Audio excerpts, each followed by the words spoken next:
नमस्कार, सलाम दोस्तों। मैं एस बी चावड़ा आज आपके सामने standard 10th Gujarati second language उसका जो चैप्टर 18 है लघु काव्यों आपके सामने रखने का प्रयत्न कर रहा हूँ। दोस्तों, मेरी आपसे एक रिक्वेस्ट है, गुजारिश है, अगर आपने मेरी इस चैनल को सब्सक्राइब न किया हो तो ज़रूर से कर देना। तो दोस्तों, अब हम इस लघु काव्यों के अंदर पढ़ेंगे दोहा, मुक्तक और हाइकू। लघु काव्यों દોહાનું સ્વરૂપ બે લીટીનું હોય છે, પરંતુ જીવન ભાવને સચોટ રીતે પ્રગટ કરતું હોય છે.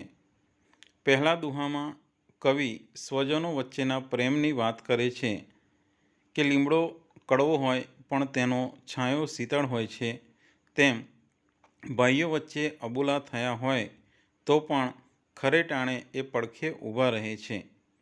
જ્યારે બીજા દોહામાં કહ્યું છે કે ઘડો પૂરેપૂરો ભરેલો હોય તે છલકાતો નથી, અધૂરો જ છલકાય છે. તેમ જે માણસ પૂર્ણતા પામ્યો હોય છે તે ક્યારેય પણ ફૂલાતો નથી કે ઘમંડ કરતો નથી. દ્રષ્ટાંતો દ્વારા જીવનબોધ કવિએ સુંદર રીતે અહીંયા प्रकट કર્યો છે. यानी ये जो लघु काव्य है वो लोक साहित्य का एक प्रकार है. कहते कि इसमें जो दोहा है, ये दोहे के अंदर जो मैसेज होता है वो बहुत गहरा होता है. और यहाँ दो दोहे यहाँ पर हमारे सामने रखे हैं, जिसमें पहले दोहे के अंदर जो भाई होते हैं, भले हम उनसे अनबन हमारी होती है, लेकिन संकट के समय वही भाई वही स्वजन हमारे साथ खड़े आकर हमारी मदद करते हैं. जबकि दूसरे दोहे में यहाँ पर बताया है कि जो इंसान पूर्ण ज्ञान प्राप्त करता है वो कभी अपने ज्ञान का घमंड अभिमान करता नहीं है. जबकि जिसके पास कम ज्ञान होता है और वो अपने इस ज्ञान का दिखावा करता है और अपने इस ज्ञान पर अभिमान करता है. तो यहाँ ये मैसेज दिया है कि हमें कभी भी अपने ज्ञान पर अभिमान करना नहीं चाहिए. तो इस प्रकार यहाँ ये जो दो लघु काव्य हैं उसके बारे में हम इस दोहे के अंदर हम पढ़ के समझने का प्रयत्न करेंगे. प्रथम दोहो है कि कड़वा होय લીમડા પણ શીતલ એની છાંય, બાંધવ હોય અબોલડા તોય પોતાની બાંય. એટલે કે લીમડો ભલે કડવો હોય પરંતુ એની છાયા શીતળ એટલે કે ઠંડી હોય છે. એ જ પ્રમાણે ભાઈ ભલે અબોલડો હોય તોય પણ તે આપણી સાથે એટલે કે ખરા સમયે અણીના સમયે આપણી સાથે ઊભો રહે છે. એટલે કે આ દોહાની અંદર એ બતાવ્યું છે કે જેમ કે છે કે અમુક માણસો લીમડા જેવા હોય છે, ભલે અંદરથી નિષ્ઠુર હોય, આપણી સાથે અબોલા હોય, આપણી સાથે બોલે ને આપણને લડે ઝઘડે, પરંતુ જ્યારે આપણે તેમની જરૂર હોય, મુસીબતમાં હોઈએ ત્યારે એ જ ભાઈ આપણી સાથે આવીને ઊભો રહે છે. એટલે કે અણીના મુસીબતના સમયે આપણી મદદ કરે છે. એવી રીતના કે છે કે અહીંયા કે છે કે લીમડો કે છે કે ભલે કડવો હોય પરંતુ એની ઠંડક કે છે કે એકદમ શીતળ હોય છે, એનો છાંયડો ઠંડકવાળો હોય છે. એવી જ રીતના મોટા લોકો, ભાઈઓ લોકો ભલે આપણી સાથે ન બોલતા હોય, આપણને કડવા વેણ કહેતા હોય, પરંતુ કે છે કે મુસીબતના સમયે એ જરૂર આપણી સાથે આવીને ઊભા રહે છે. यानी इस दोहे के अंदर ये बताने का प्रयत्न किया है कि हमारे जो रिश्तेदार होते हैं, हमारे जो स्वजन होते हैं, भाई या बहन जो भी है या दोस्त, कहते हैं कि वो भले हमसे दूर हो, हमसे भले न बोलते हो, हमसे लड़ाई झगड़ा करने के बाद हमसे दूर रहते हो, लेकिन कहते हैं कि जब हमारे ऊपर कोई मुसीबत आती है या हम मुसीबत में होते हैं तो वो हमारे साथ आकर खड़े रहते हैं. यानी वो नीम की तरह होते हैं कि नीम का पेड़ जो होता है वो भले कड़वा होता है लेकिन उसकी जो छाँव होती है वो बहुत ठंडक भरी होती है. वैसे बड़े भाई जो होते हैं वो भले हमसे लड़कर दूर रहते हो, हमसे नहीं बोलते हो, लेकिन फिर भी जब हमें मुसीबत में देखकर वो हमारे साथ आकर खड़े हो जाते हैं। तो इसीलिए हमें इनका बुरा मानना नहीं चाहिए। ये मैसेज इस दोहे के अंदर दिया गया है। बीजो दोहो छे, जे जन पामे पूर्णता ते कदी न फूलाय, पूरो घट छलकाय नहीं, अधूरो घट छलकाय।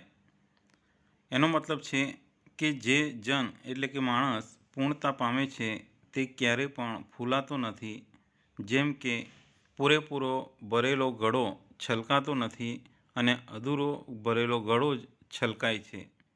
एटले के आ दुहानी अंदर आ मैसेज आपवामां आव्यो छे कि जे माणस के छे जेणे पूर्ण रूपथी ज्ञान प्राप्त करेलुं होय ए पोताना ज्ञाननो कदी अभिमान करतो नथी, घमंड करतो नथी।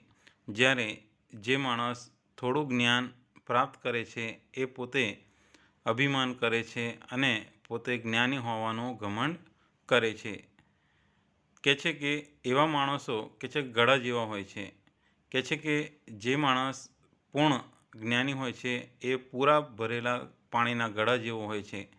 जेम पूरो पाणीनो गड़ो भरेलो होय ए क्यारे पण छलकातो नथी, परंतु अधूरो पाणी भरेलो घड़ो छलकाई जाय छे। एवी रीतना अधूरुं ज्ञान जे प्राप्त करेल होय ए माणस के छे के वधारे पड़तो डोळ, वधारे पड़तो देखाव, घमंड करे छे। तो आ रीतना कहे छे कि आ दोहानी अंदर आपने आ मैसेज आपवामां आव्यो छे। यानी इस दोहे के अंदर हमें ये मैसेज दिया है कि जो इंसान ज्ञानी होता है वह कभी अपने ज्ञान का घमंड करता नहीं है, अभिमान नहीं करता। लेकिन जिसके पास आधा कम ज्ञान होता है वो अपने ज्ञान का ज़्यादा दिखावा करता है। जैसे कि पूरा पानी से भरा हुआ घड़ा जो होता है, जो मटकी होती है, उसका जो पानी है वो बिल्कुल बाहर नहीं निकलता। अगर आधा भरा हुआ मटका होता है, पानी भरा होता है, तो वो पानी बाहर गिरने की संभावना होती है, यानी वो पानी छलक जाता है। वैसे ही आधा ज्ञान प्राप्त हुए इंसान भी कहते हैं कि ज़्यादा अपना अभिमान करते हैं, घमंड करते हैं, दिखावा करते हैं। तो इसीलिए यहाँ पर बताया है कि हमें कभी भी अपने ज्ञान का अभिमान करना नहीं चाहिए। लघु काव्यनो बीजो प्रकार है मुक्तक। मुक्तक एटले मोती। मोतीमां रहेला केटलाक गुण मुक्तकमां पण होय छे। जेम के मोती नानो होय, सुंदर होय अने किंमती होय, ते ज रीते मुक्तक पण ओछा शब्दोमां लखायेलुं होय छे। भावनी रीते सुंदर होय अने विचारनी रीते किंमती होय। मानव मात्रे दरेक पशु पक्षी प्रकृतिने पोताना स्वार्थ माटे नुकसान पहुँचाड़वाने बदले तेनुं रक्षण करवुं जोईए। यानी यहाँ पर मुक्तक के बारे में बताया है कि मुक्तक यानी जो मोती अपने आप में कीमती होता है, वैसा ही गुण इस मुक्तक के अंदर होता है। भले छोटा हो, सुंदर हो, लेकिन वो कीमती होता है। उसी तरह कहते हैं कि मुक्तक जो होता है कम शब्दों में लिखा हुआ होता है, लेकिन उसके अंदर जो भाव है, जो मैसेज है, वो बहुत गहरा होता है। और यही मैसेज हमारे सामने रखने का प्रयत्न इस मुक्तक के अंदर होता है। तो आज हम ऐसे दो मुक्तक हम देखेंगे, जिसमें पहला जो मुक्तक है वो शेखादम आबूवाला ने लिखा हुआ है।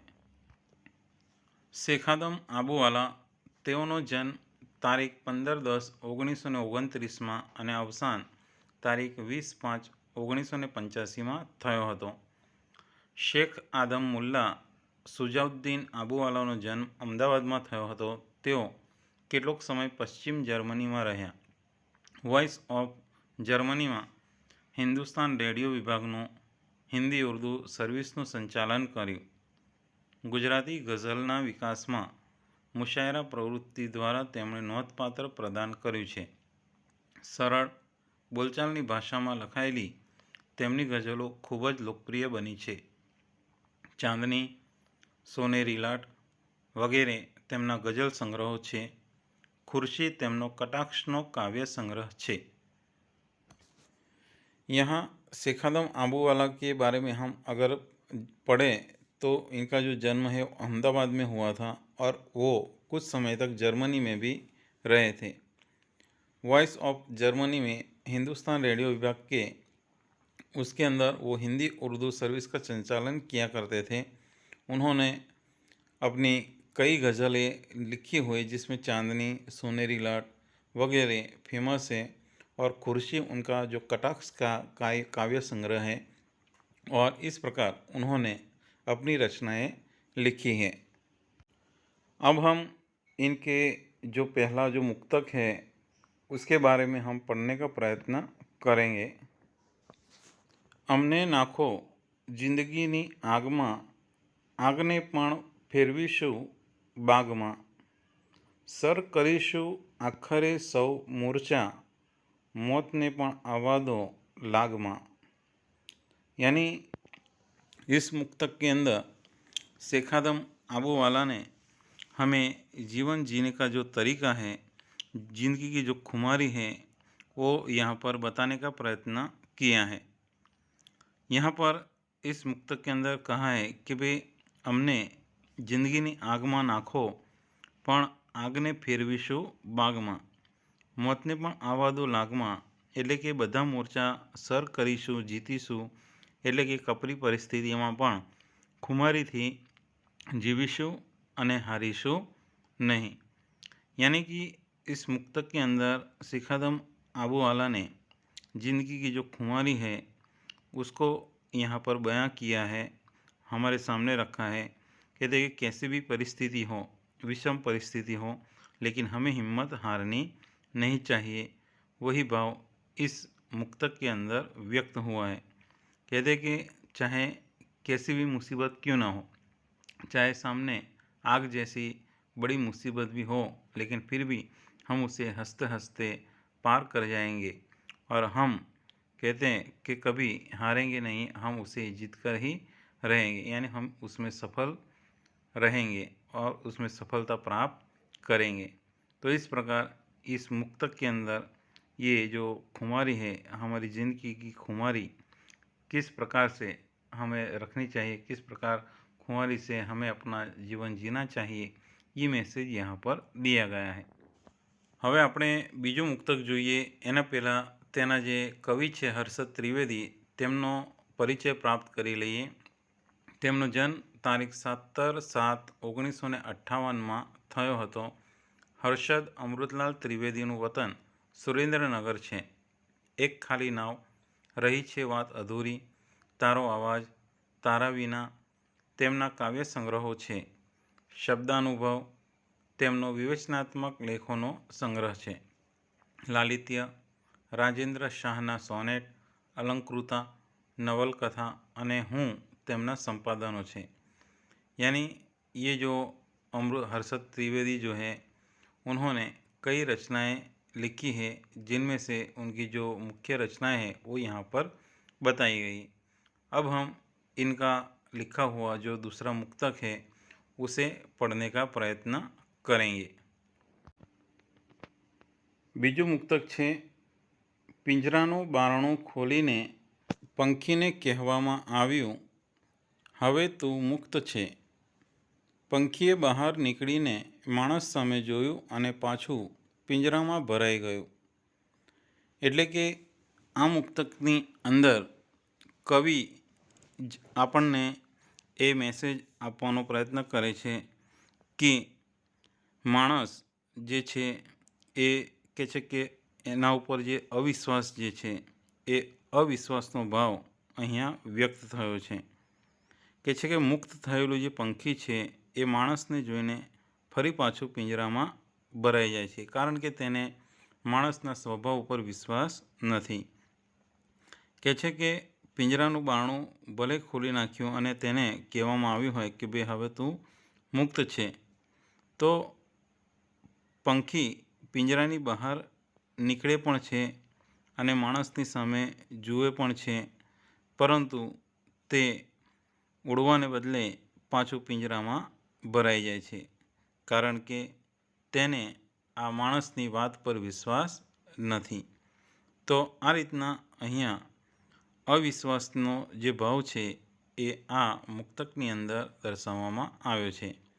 यानी इस मुक्तक के अंदर ये जो कवि है वो यहाँ पर एक पंछी के द्वारा ये बताने का प्रयत्न कर रहे हैं कि जो पंछी है उसे मुक्त करके उसे ये कहा गया, उसके जो पिंजरे का जो दरवाज़ा खोला और उसे खोलकर कहा कि जब भी तू मुक्त है, आज़ाद है, लेकिन पंछी बाहर निकलता है फिर उसके सामने देखकर वापस अंदर चला जाता है, क्योंकि उसे उसकी बातों पे विश्वास नहीं है। तो यही अविश्वास का जो भाव है वो यहाँ व्यक्त हुआ है।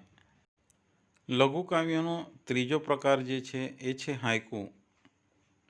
तो हाइकू ए जापानमांथी आवेलो काव्य प्रकार छे। आ काव्य प्रकार लाघवमां घणुं कही जतो होय छे। शब्दार्थ करતાં भावार्थનું વિશેષ મહત્ત્વ જોવા મળતું હોય છે। હાઇકુને 17 અક્ષર પણ કહે છે। હાઇકુમાં ચિત્ર દ્વારા ભાવ પ્રગટ થાય છે। હાઇકુની અંદર જે એની રચના હોય છે, બનાવટ હોય છે, 5, 7, 5 એમ કુલ 17 અક્ષરો હોય છે, એટલે તેને સત્તાક્ષર પણ કહેવામાં આવે છે। હાઇકુના જે પહેલા કવિ છે એ છે ફિલિપ ક્લાર્ક। તો તેમનો પરિચય જોઈએ તો તેમનો જન્મ 23/12/1940માં થયો હતો। ફિલિપ સ્ટાનિસ ક્લાર્કનો જન્મ આણંદ જિલ્લાના શામરખામાં થયો હતો। શરૂઆતમાં શિક્ષક, ત્યારબાદ સરકારી અધિકારી તરીકે સેવાઓ આપી છે। ટહુકી રહ્યું ગગન, સુરથી ગાજે વન, તે પહેલાં વગેરે તેમના કાવ્ય સંગ્રહ છે। બારી તેમનો લઘુકથા સંગ્રહ છે। રીમઝીમ રીમઝીમ, રમતા રમતા રાત પડી, સવારના તડકામાં તેમના બાળ સાહિત્યના સંગ્રહો છે। અને मॉर्निंग वॉक તેમનું हास्य व्यंगનું पुस्तक છે। यानी यहाँ पर ये जो फिलिप क्लार्क हैं उनके बारे में हम पढ़े तो उन्होंने कई रचनाएं यहाँ पर दी है, जिसका उल्लेख हमने आपके सामने किया हुआ है। अब हम इनका जो हाइकू है उसके बारे में पढ़ने का प्रयत्न करेंगे। લીલ ઓઢીને પોઢ્યું તળાવ, જાગ્યું પંખીની ચાંચે। આ હાઇકુની અંદર કવિ આપણી સામે કુદરતનું જે સજીવન રૂપ છે તેનું વર્ણન કરવાનો પ્રયત્ન કર્યો છે। કે છે કે એક જે પંખી જે છે એ પંખી કે છે કે તળાવ પોડી ગયું છે, એટલે કે સૂઈ રહ્યું છે, અને ત્યાં અચાનક આવીને પોતાની ચાંચ એ પાણીમાં બોળે છે, અને ત્યાંની ચાંચ બોળવાથી જાણે કે તળાવની અંદર સજીવતા આવી જાય છે, યાની કે તે જાગ્રત થઈ જાય છે। એટલે કે અત્યાર સુધી જે તળાવ છે એ સૂઈ રહ્યું હોય છે, પરંતુ કે છે કે સવારની વેળામાં કે છે કે જેવું પંછી આવે છે એ પોતાની ચાંચ એ તળાવના પાણી પર બોળે છે, અને એવું લાગે છે કે જાણે તળાવ જાગીને બેઠું થઈ ગયું છે। તો આમ અહીંયા પ્રકૃતિનું જે સજીવ વર્ણન છે એ આપણી સમક્ષ મૂકવાનો प्रयत्न કર્યો છે।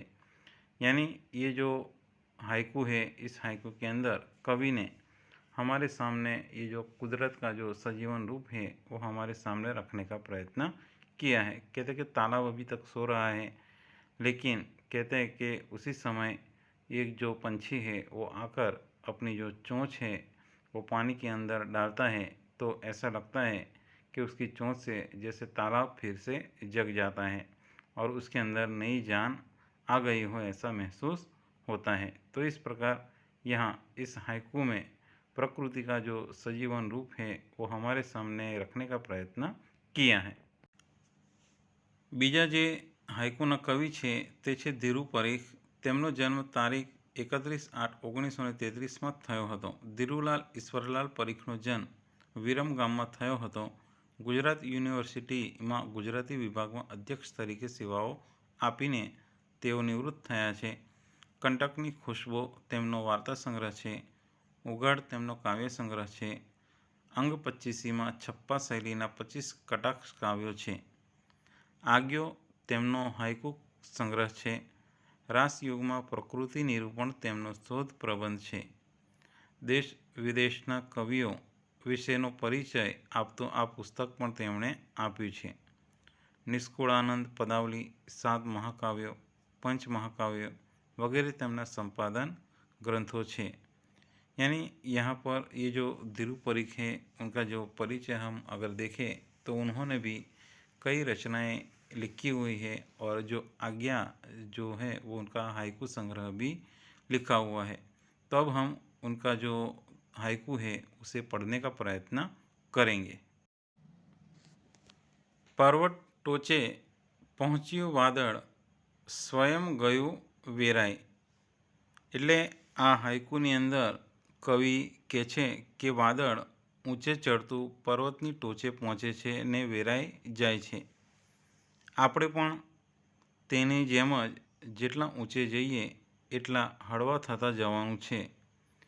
આ વાત કવિએ આ આ હાઇકુની અંદર समझाने प्रयत्न કર્યો છે.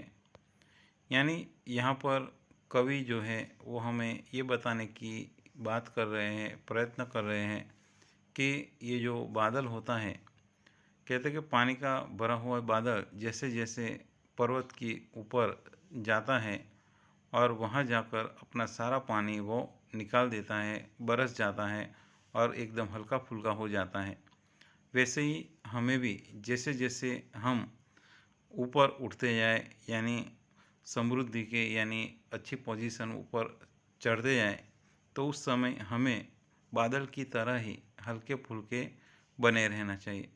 खुद को कहते कि दूसरों के ऊपर या अपनी जो बारिश है वो कर देनी चाहिए और अपने आप हल्के फुल्के रहना चाहिए. सारा जो बोझ है वो हमें निकाल देना चाहिए और तभी हम एक अच्छी ज़िंदगी, अच्छा जीवन हम जी सकते हैं. और यही बात यहाँ पर कवि ने इस हाइकू के अंदर समझाने का प्रयत्न किया है. સ્વાધ્યાય પહેલો પ્રશ્ન છે કે નીચેના પ્રશ્નો સાથે આપેલા વિકલ્પોમાંથી સાચો વિકલ્પ પસંદ કરીને ખરાની નિશાની કરો. પહેલો પ્રશ્ન છે કે કડવા લીમડાની છાયા કેવી હોય છે? તો એનો જવાબ છે બી, શીતળ. બીજો પ્રશ્ન છે કે કેવો માણસ કદી ફૂલાતો નથી? તો એનો જવાબ છે કે સી, પૂર્ણતાવાળો માણસ. બીજો પ્રશ્ન છે નીચેના પ્રશ્નોના એક એક વાક્યમાં ઉત્તર લખો. પહેલો પ્રશ્ન છે કે જિંદગીની આગને શેમાં ફેરવી નાખવા કવિએ વાત કરી છે? તો એનો જવાબ છે કે જિંદગીને કે છે કે જિંદગીની આગને બાગમાં ફેરવી નાખવાની વાત કવિએ કરી છે. બીજો પ્રશ્ન છે પંખીએ માણસ સામે જોયા પછી શું કર્યું? તો પંખીએ માણસ સામે જોયા પછી પાછું પિંજરામાં ભરાઈ ગયું. ત્રીજો પ્રશ્ન છે નીચેના પ્રશ્નોના 2-3 વાક્યમાં ઉત્તર લખો.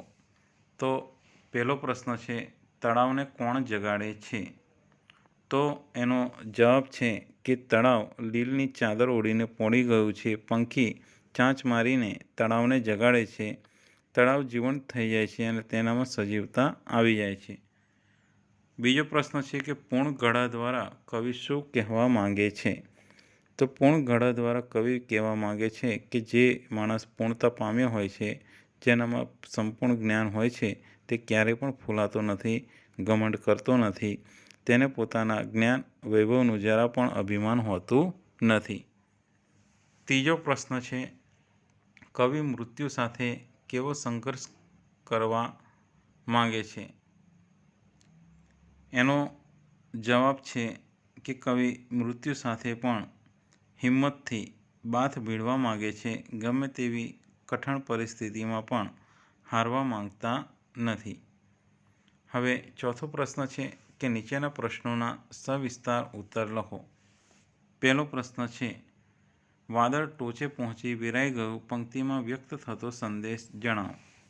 તો એનો જવાબ છે કે વાદળ જેમ જેમ ઉપર ગયું એમ એમ હલકું થયું. પર્વતની ટોચે પહોંચતા એટલું બધું હલકું થઈ ગયું કે તે વેરાઈ ગયું. આ પંક્તિનો સંદેશ એ છે કે આપણે જેમ જેમ ભાર ઓછો કરતા જઈશું તેમ તેમ આપણે હળવાશનો આનંદ અનુભવી શકીશું. જીવનમાં બિનજરૂરી બોજ લઈને શોકમય વાતાવરણ રાખવું જોઈએ નહીં. જેટલી જરૂરિયાતો ઓછી એટલા આપણે સુખી. બીજો પ્રશ્ન છે પંખી પિંજરામાં ભરાઈ ગયોમાં વ્યક્ત થતી વેદના વર્ણવો. તો એનો જવાબ છે કે પિંજરાનું બારણું ખોલીને જ્યારે પંખીને કહેવામાં આવ્યું કે હવે તું મુક્ત છે, તો પંખીએ બહાર નીકળીને માણસની સામે જોયું અને પાછું પિંજરામાં ભરાઈ ગયું. અહીં પંખીની વેદના વ્યક્ત થઈ છે. પંખી એટલે કે અન્ય જીવસૃષ્ટિને માનવજાત પર વિશ્વાસ નથી. માણસ દંભ કરીને, સદાચારીની બનાવટ કરીને, અન્યને ભોળવીને તેનો લાભ લે છે, કપટ કરે છે ને છેતરે છે. તો આ રીતના કે છે કે અહીંયા આ જે પંખી છે એ दुखी થાય છે. तो दोस्तों, आपको मेरा ये वीडियो ज़रूर पसंद आया होगा. दोस्तों, मेरी आपसे एक रिक्वेस्ट है कि अगर मेरे इस चैनल को अभी भी सब्सक्राइब न किया हो तो ज़रूर से कर देना. तो दोस्तों, मैं अगला वीडियो ज़रूर आपके सामने लेकर उपस्थित होऊंगा. तब तक के लिए धन्यवाद, आभार, थैंक्स.